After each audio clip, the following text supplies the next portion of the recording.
Sunday? To be determined. Are all three of those guys still options, or is it just? Yeah, I mean, we got to see kind of like if everybody's medically cleared to go, then we'll make a decision.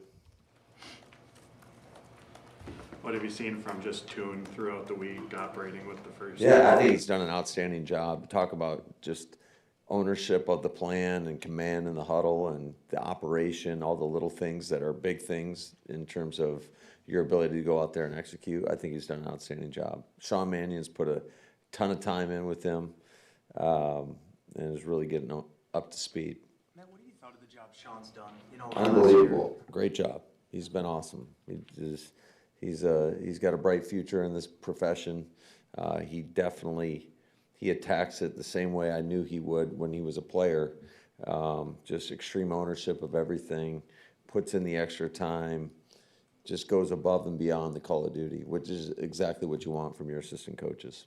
You see all the time it's up to the coaches to put players in position to succeed. So how do you, without like doing game plans, but just kind of broadly speaking, how do you get Clayton in position to succeed against the #1 defense with maybe it's a cobbled together sort of offense?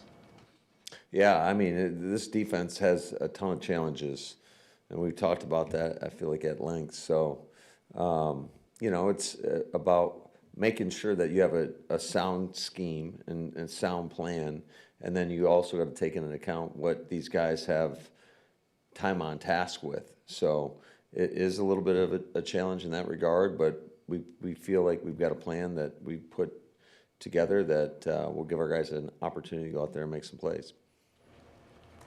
From our perspective, this has been like the most bizarre week ever. Maybe it has been for you too. Like, how do you fit it all in? I mean, you got ones against ones, you got backups, you got new guys. It seems like it's just way too much stuff for hours in a day. Yeah, I mean, it's not the first time this has happened. I've been a part of teams where we've kind of taken this approach in the past, and you just, like I tell the guys, nobody cares about the circumstance. All they care about is what you do when you go out there. And so it's really upon each individual to go out there and put their best foot forward and put good stuff on tape, because it takes all 11. We talk about it all the time. I can't do my job if my buddy's not doing his job. So it's just that focus of going out there, owning your responsibility, knowing the detail, what you got to do it, and then going to execute. Matt, can Matthew Golden help you in the playoffs? Do you think he can still be a part of this? I know his year maybe hasn't been as good as he was. Yeah, absolutely. I know he's got a bright future in front of him. It was kind of a unique deal in terms of not many rookie players, especially first rounders, come into a situation where there's a bunch of guys that have kind of established themselves a little bit. You can see it feels like each game there's a different guy that's going to lead us in receiving. So I think MG's done an outstanding job. I thought he was on track, and unfortunately had to deal with a little bit of injury that kind of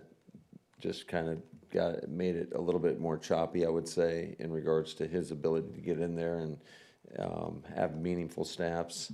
So, but he has got a ton of upside. I love how he approaches the game, and he'll continue. He'll learn and get better and better and better. How's Desmond Ritter's week gone? And if it came to it, what's your comfort level if you had to go play on Sunday? Yeah, I mean, he's a guy that we've seen up close and personal. We played against him when he was in Atlanta, and watching what he did in that game, I mean, he led them to a win. So he's got experience in the system. I think he's put in the time. Sean's been working with him too, and yeah, he'll be ready to go if need be. That's good. All right, thanks, guys. Yeah.